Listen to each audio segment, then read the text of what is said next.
and others. In the words of Honorable Prime Minister, the corridor, and I quote, will become the basis of world trade for hundreds of years to come, and history will remember that this corridor was initiated on Indian soil, unquote. Vision for Vikasit Bharat. Our vision for Vikasit Bharat is that of prosperous Bharat in harmony with nature, with modern infrastructure, and providing opportunities for all citizens and all regions to reach their potential.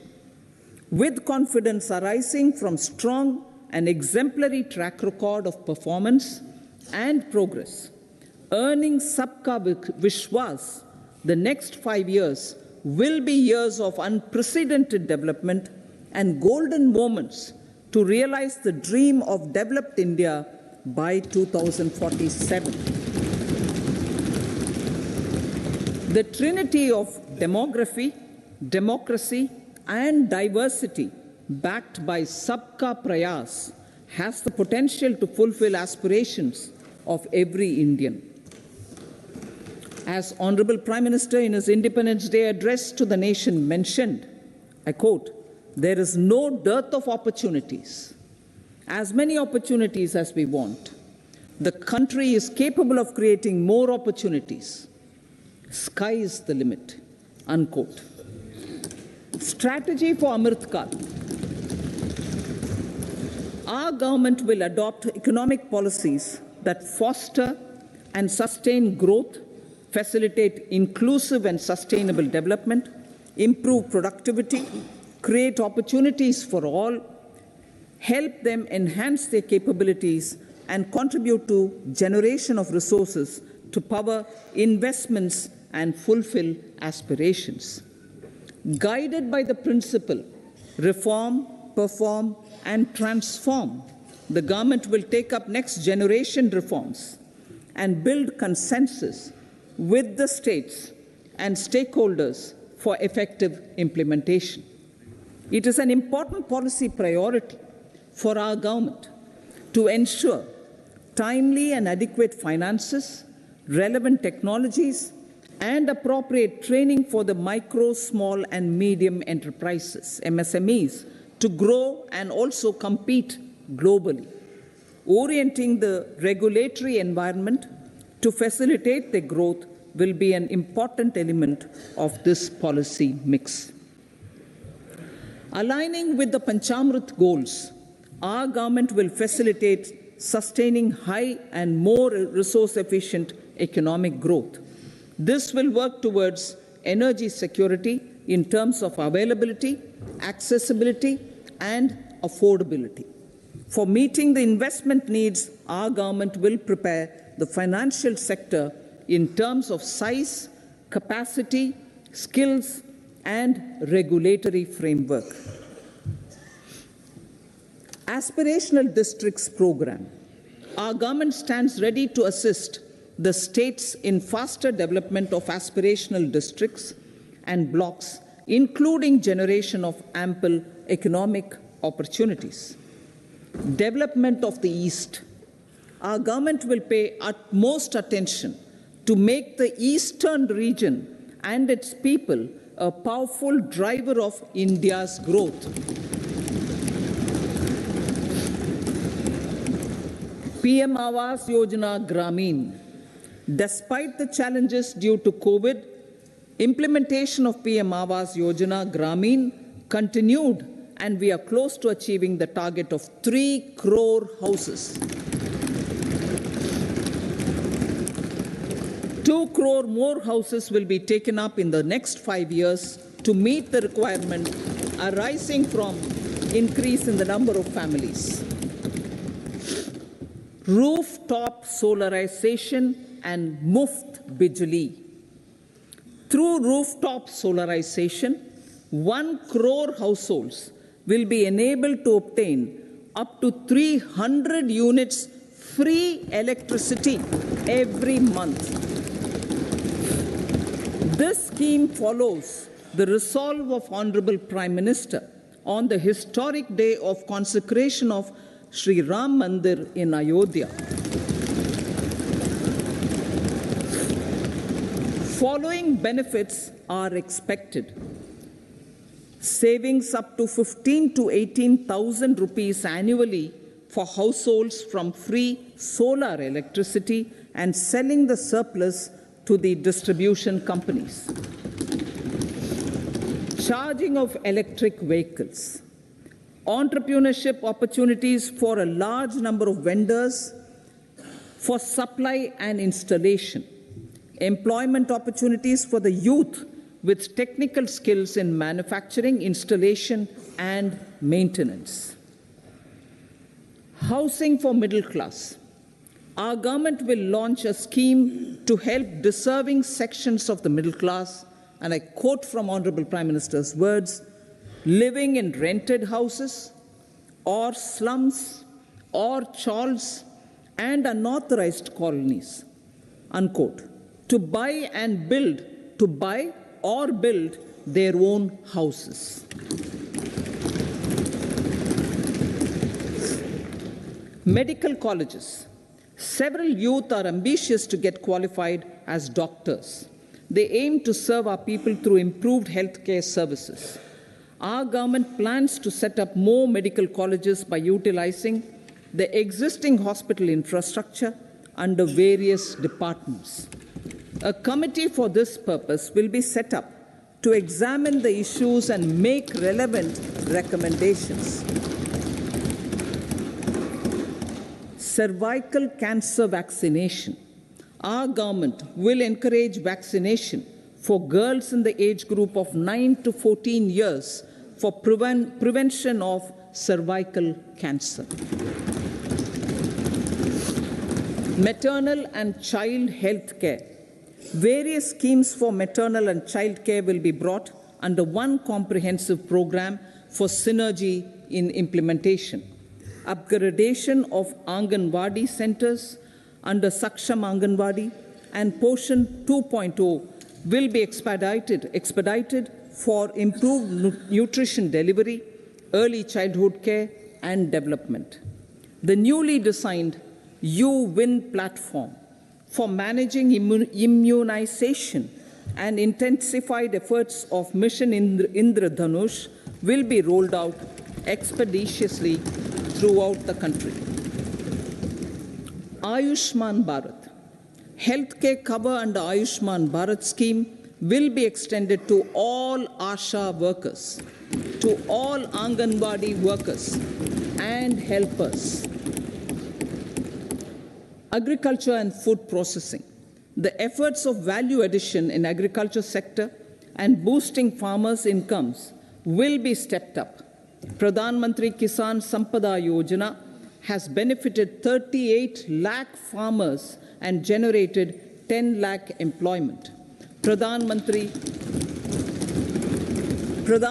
Formalization of Micro Food Processing Enterprises Yojana has assisted 2.4 lakh SHGs and 60,000 individuals with credit linkages. Other schemes are complementing the efforts for reducing post-harvest losses and improving productivity and incomes. For ensuring faster growth of the sector, our government will further promote private and public investment in post-harvest activities, including aggregation, modern storage, efficient supply chains, primary and secondary processing and marketing and branding. Nano DAP.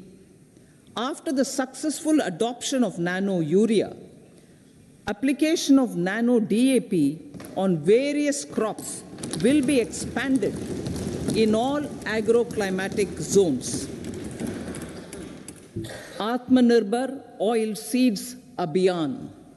Building on the initiative announced in 2022, a strategy will be formulated to achieve Atmanirbharta for oil seeds such as mustard, groundnut, sesame, soya bean, and sunflower. This will cover research for high-yielding varieties, widespread adoption of modern farming techniques, market linkages, procurement, value addition, and crop insurance. Dairy development. A comprehensive program for supporting dairy farmers will be formulated. Efforts are already on to control foot and mouth disease. India is the world's largest milk producer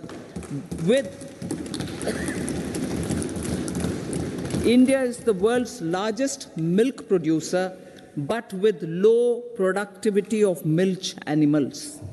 The program will be built on the success of existing schemes such as Rashtriya Gokul Mission, National Livestock Mission, and infrastructure development funds for dairy processing and animal husbandry.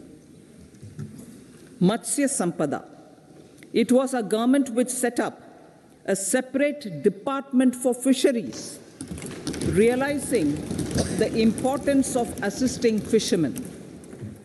This has resulted in doubling of both inland and aquaculture production. Seafood exports since 2013-14 has also doubled. Implementation of Pradhan Mantri Matsya Sampada Yojana will be stepped up to 1. Enhance aquaculture productivity from existing 3 to 5 tons per hectare. 2. Double exports to 1 lakh crore rupees, and 3. Generate 55 lakh employment opportunities in the near future. 5 integrated aqua parks will also be set up. Lakpati Didi.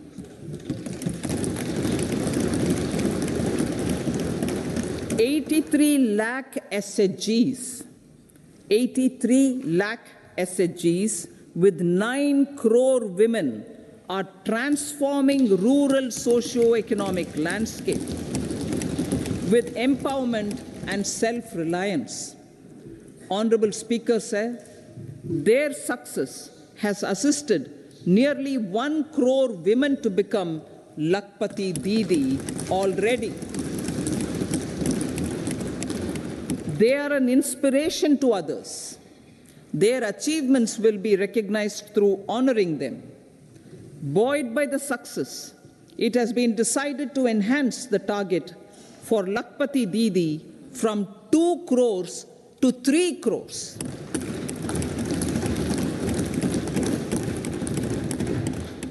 Technological changes, new age technologies, and data are changing the lives of people and businesses. They are also enabling new economic opportunities and facilitating provision of high-quality services at affordable prices for all, including those at the bottom of the pyramid. Opportunities for India at the global level are expanding. India is showing solutions through innovation and entrepreneurship of its people. Research and innovation for catalyzing growth, employment, and development. Prime Minister Shastri, Prime Minister Lal Bahadur Shastri gave the slogan of Jai Jawan, Jai Kisan. Prime Minister Vajpayee, Atal Bihari Vajpayee ji, made that Jai Jawan, Jai Kisan, Jai Vigyan. Prime Minister Modi has furthered that to Jai Jawan, Jai Kisan, Jai Vigyan, and Jai Anusandhan, as innovation is the foundation of development. For our tech-savvy youth, this will be a golden era. A corpus of 1 lakh crore rupees will be established with 50-year interest-free loan provided. The corpus will provide long-term financing or refinancing with long tenors and low and or nil. I repeat that sentence. The corpus will provide long-term financing or refinancing with long tenors and low or nil interest rates.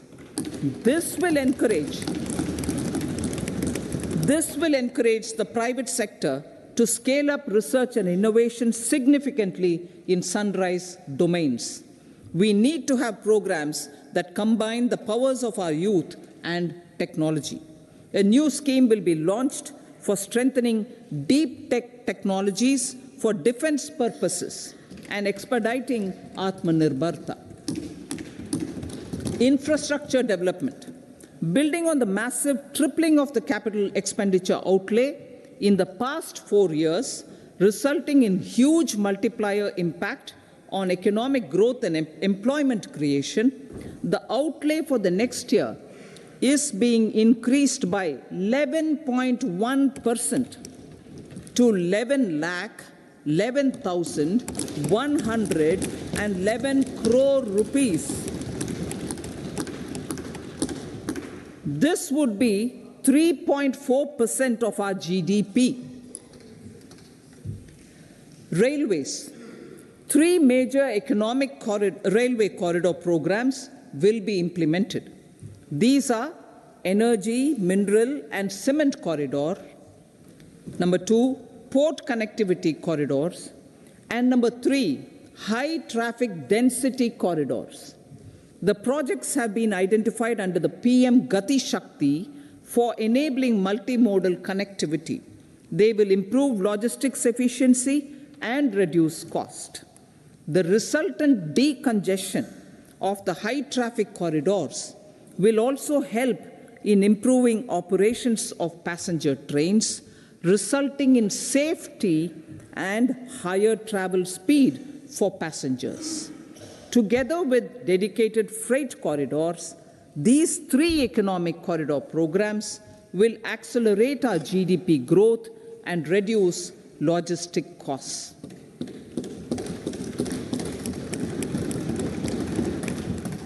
"40,000 normal rail bogies will be converted to Vande Bharat standards to enhance safety, convenience, and comfort of passengers." Aviation sector. The aviation sector has been galvanized in the past 10 years. Number of airports have doubled to 149. Rollout of air connectivity to Tier 2 and Tier 3 cities under UDAN scheme has been widespread. 517 new routes are carrying 1.3 crore passengers. Indian carriers have proactively placed orders for over 1,000 new aircrafts. Expansion of existing airports and development of new airports will continue expeditiously. Metro and Namo Bharat. We have a fast expanding middle class and rapid urbanization is taking place. Metro Rail and Namo Bharat can be the catalyst for the required urban transformation. Expansion of these systems will be supported in large cities, focusing on transit-oriented development. Green energy. Towards meeting our commitment for net zero by 2070, the following measures will be taken. Viability gap funding will be provided for harnessing offshore wind energy, potential for initial capacity of 1 gigawatt. Coal gasification and liquefaction capacity of 100 metric tons will be set up by 2030. This will also help in reducing imports of natural gas, methanol, and ammonia. Phased mandatory blending of compressed biogas in compressed natural gas for transport and piped natural gas for domestic purposes will be mandated. Financial assistance will be provided for procurement of biomass aggregation machinery to support collection. Electric vehicle ecosystem. Our government will expand this and strengthen the e-vehicle ecosystem by supporting manufacturing and charging infrastructure. Greater adoption of e-buses for public transport networks will be encouraged through payment security mechanism. Biomanufacturing and biofoundry. For promoting green growth, a new scheme of biomanufacturing and biofoundry will be launched. This will provide environment-friendly alternatives such as biodegradable polymers, bioplastics, biopharmaceuticals, and bioagri inputs. This scheme will also help in transforming today's consumptive manufacturing paradigm to the one based on regenerative principles.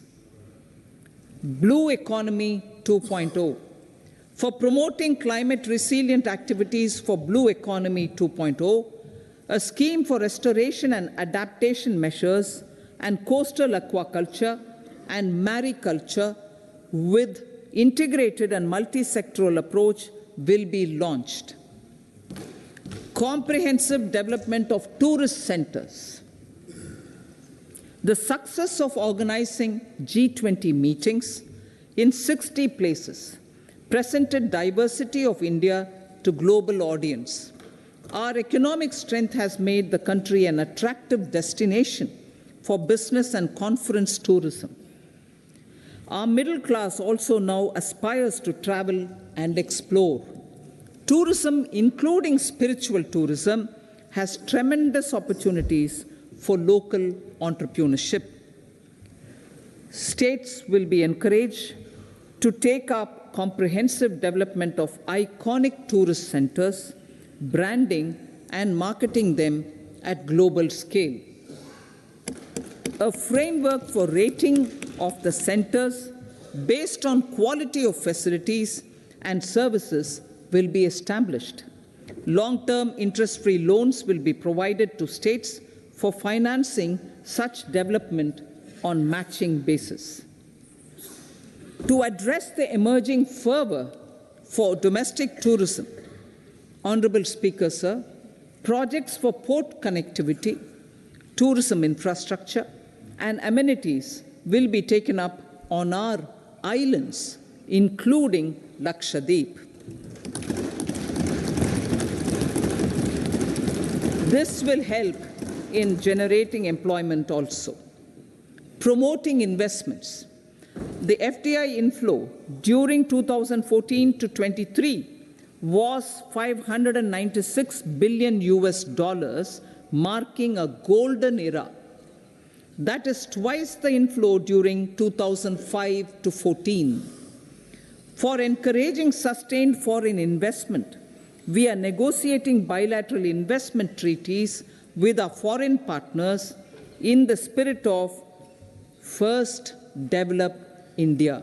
FDI is First Develop India. Reforms in the states for Vikasit Bharat. Many growth and development enabling reforms are needed in the states for realizing the vision of Vikasit Bharat. A provision of 75,000 crore rupees as 50-year interest-free loan is proposed this year to support those milestone-linked reforms by the state governments. Societal changes. The government will form a high-powered committee for an extensive consideration of the challenges arising from fast population growth and demographic changes. The committee will be mandated to make recommendations for addressing these challenges comprehensively in relation to the goal of Vikasit Bharat. Amrit Kal as Kartavya Kal. Our government stands committed to strengthening and expanding the economy with high growth and to create conditions for people to realize their aspirations.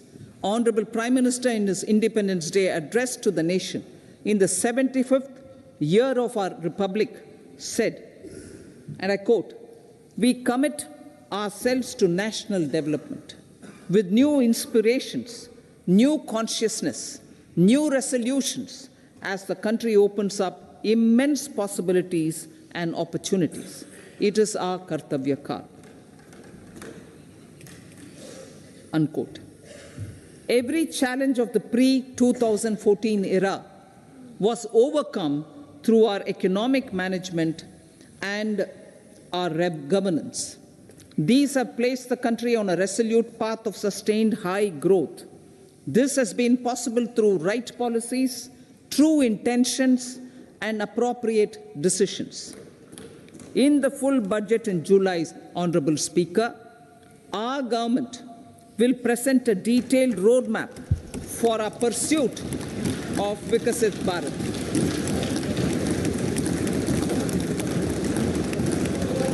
Revised estimates of 2023-24. The revised estimate of the total receipts other than borrowings is 27.56 lakh crores of rupees, of which the tax receipts are 23.24 lakh crore rupees. The revised estimate of total expenditure is 44.90 lakh crore rupees. The revenue receipts at 30.03 lakh crore rupees are expected to be higher than the budget estimate, reflecting strong growth momentum and formalization in the economy.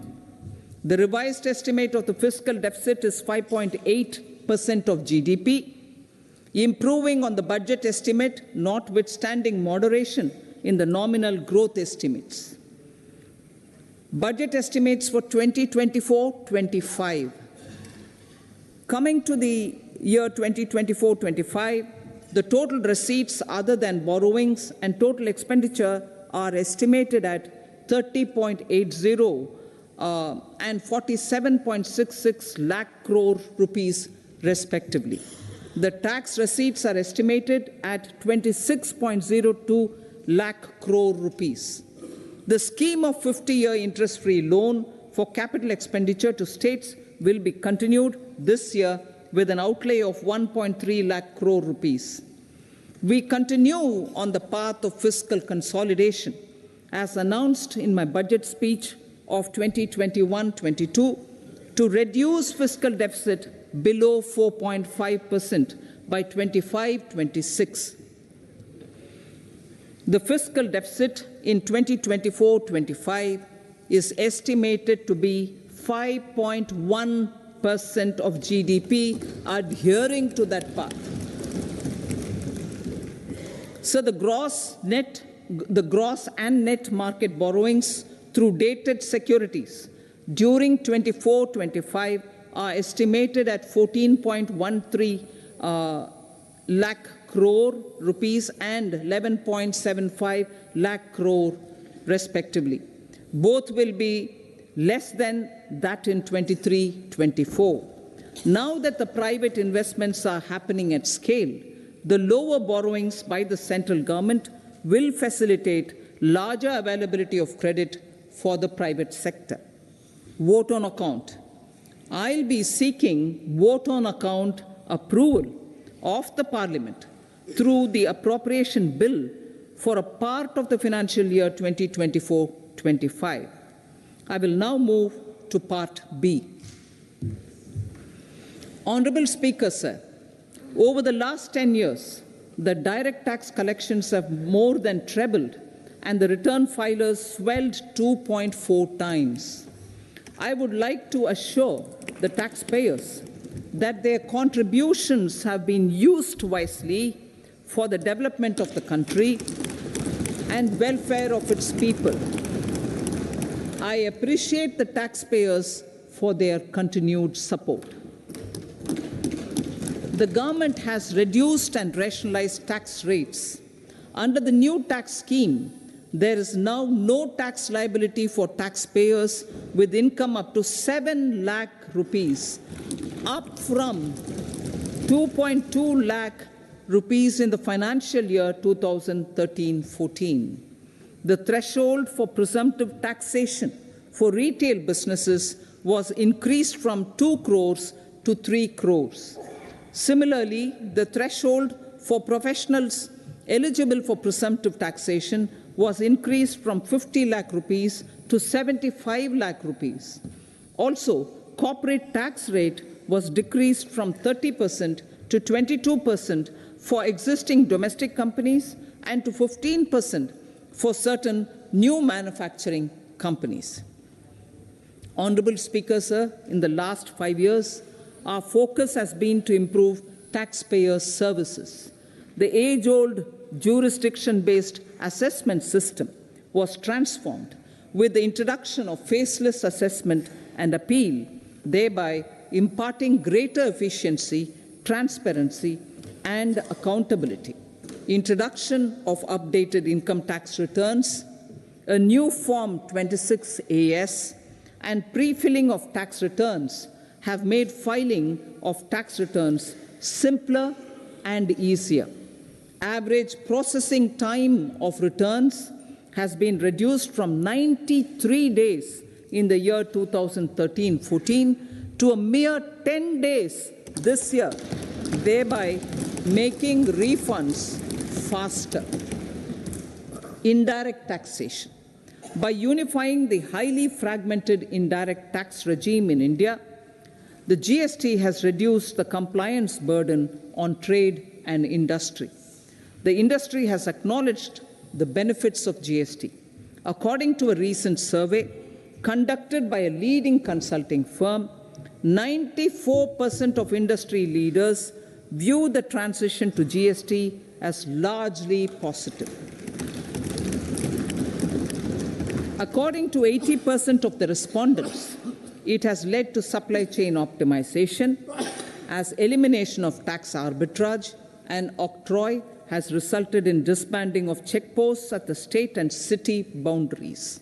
At the same time, tax base of GST more than doubled, and the average monthly gross GST collection has almost doubled to 1.66 lakh crores this year. States too have benefited. States' SGST revenue, including compensation released to states in the post-GST period of 2017-18 to 2022-23, has achieved a buoyancy of 1.22. In contrast, the tax buoyancy of state revenues from subsumed taxes in the pre-GST 4-year period of 2012-13 to 2015-16 was a mere 0.72. The biggest beneficiaries are consumers, as reduction in logistic cost and taxes have brought down prices of most goods and services. We have taken a number of steps in customs to facilitate international trade. As a result, the import release time declined by 47% to 71 hours at inland container depots, by 28% to 44 hours at air cargo complexes, and by 27% to 85 hours at seaports over the last 4 years since 2019, when the national time release studies were first acted. Tax proposals.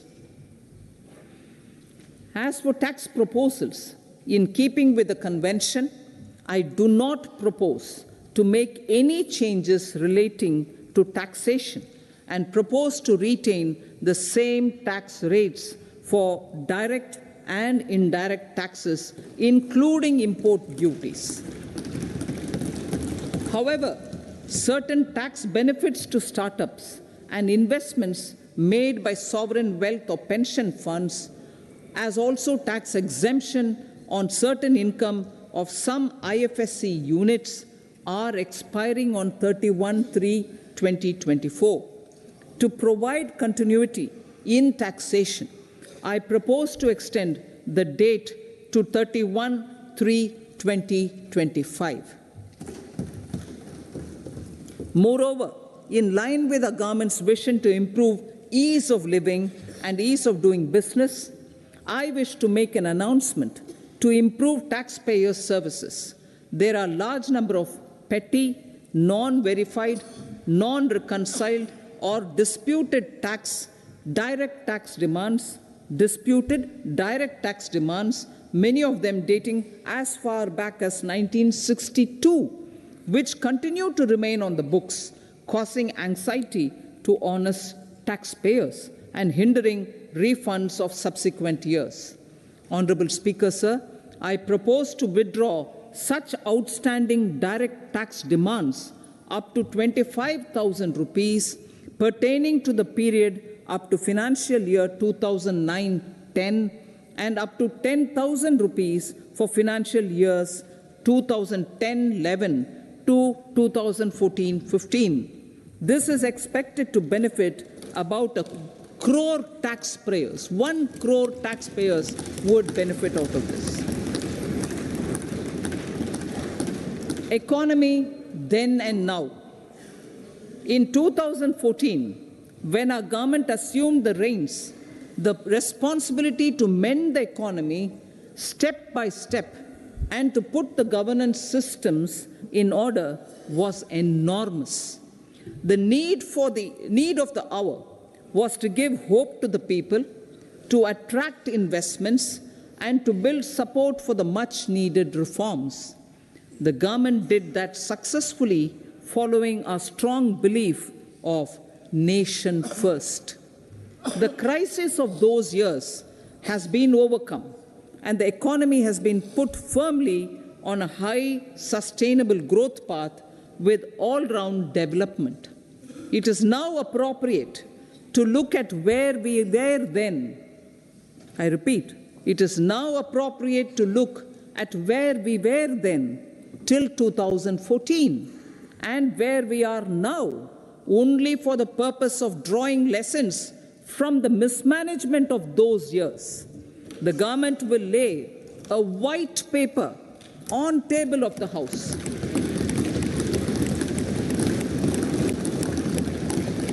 The exemplary track record of governance, development, and performance, effective delivery, and Jan Kalyan has given the government trust, confidence, and blessings of the people to realize whatever it takes. The goal of Viksit Bharat, with good intentions, true dedication, and hard work in the coming years and decades.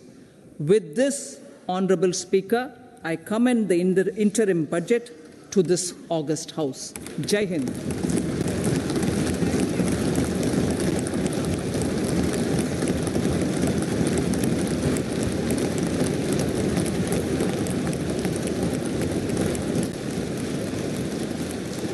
Item number 2 Shrimati Nirmala Sitharaman जी।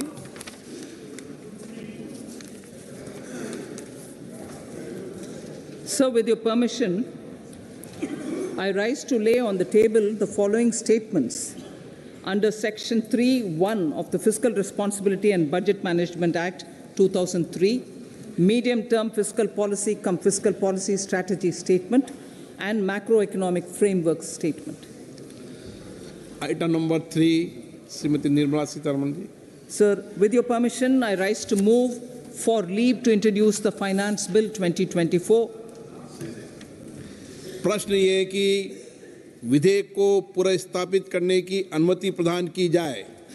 जो सदस्य इसके पक्ष में हाँ कहें, जो सदस्य विरोध में ना कहें। मेरे विचार में निर्णय हाँ वालों के पक्ष हुआ, हाँ वालों के पक्ष हुआ। माननीय मंत्री जी विधेयक को पुनर्स्थापित करें। So I introduce the bill. सभा की कार्रवाई शुक्रवार दिनांक 2 फरवरी 2024 को प्राप्त 11 बजे तक के लिए स्थगित की जाती है।